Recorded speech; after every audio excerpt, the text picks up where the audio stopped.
నాగార్జున కొన్ని సీజన్స్ అంటే 3వ సీజన్ నుంచి బిగ్ బాస్ కి హోస్ట్ గా వ్యవహరిస్తున్నారు. ఆయన ఫన్నీ డైలాగ్స్ తో కంటెస్టెంట్స్ ని కూల్ చేయడమే కాదు, హౌస్ మేట్స్ తప్పులు చేస్తే వారిని శనివారం ఎపిసోడ్ లో క్లాస్ తీసుకుని కడిగి పారేసేవారు. అది చాలా మందికి నచ్చేది కాదు. బిగ్ బాస్ హౌస్ మేట్స్ ఎలా ఉన్నా బయట వాళ్ళ అభిమానులు హంగామా చేసేవారు.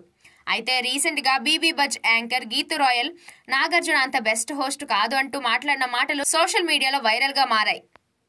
గత సీజన్ లో కప్పు కొట్టేద్దామనే ధీమాతో ఫిజికల్ టాస్క్లు ఆడకుండా మైండ్ గేమ్ లూప్ సోల్స్ అంటూ ఓవర్ కాన్ఫిడెన్స్ తో ఏదేదో చేసిన గీతు రాయల్ నమ్మకాన్ని బిగ్ బాస్ యాజమాన్యం అలాగే ఆడియన్స్ వమ్ము చేసి మధ్యలోనే ఇంటికి పంపించేశారు.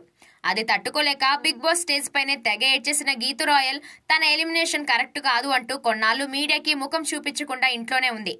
ఇక ఈ సీజన్ కి గీతునే బిగ్ బాస్ బజ్ లో ఎలిమినేట్ అయిన కంటెస్టెంట్స్ ని ఇంటర్వ్యూ చేసింది. ఈ సీజన్ ముగిశాక గీతు పలు యూట్యూబ్ ఛానల్స్ కి ఇంటర్వ్యూ ఇస్తోంది. ఆ ఇంటర్వ్యూలో భాగంగా నాగార్జున గారు హోస్ట్ గా టైట్ ప్రశ్నలు వేయడం కానీ బెండు తీసేలా ఎప్పుడూ మాట్లాడలేదు. కూల్ గా వచ్చి కూల్ గా వెళ్లిపోయేవారు. ఈ ఒక్క సీజన్ లోనే నాకు కఠినంగా ఉన్నారు. నాగార్జున అంత బాగా హోస్ట్ చేయలేదనే చెప్పాలి. ఆయనేమి బెస్ట్ హోస్ట్ కాదు. ఈ మాటలు ఎందుకు అన్నాను అంటే నాగార్జున గారు ఎపిసోడ్స్ చూసి మాట్లాడతారో అనుకున్నాను, కానీ ఆయనకి ముందే స్క్రిప్ట్ వచ్చేస్తుంది అన్న విషయం నాకు తెలీదు. నేనున్న సీజన్ లో చంటి గారు కీర్తిని వెటకారంగా మాట్లాడారు. ఆ గొడవలో వీడియోస్ తిప్పి తిప్పి చూపించి నాదే తప్పని చూపించే ప్రయత్నం చేశారు. ఇప్పటికీ నేను నా తప్పు లేదనే చెబుతాను. అప్పుడు నాగార్జున స్టాండ్ తీసుకుని ఏది తప్పు ఏది ఒప్పు అని చెప్పుంటే బాగుండేది. ఆ తర్వాత సన్నీ షణ్ముఖ్ విషయంలోనూ సన్నీ తప్పు లేకపోయినా హౌస్ మేట్స్ చేత సన్నీదే తప్పనిపించారు.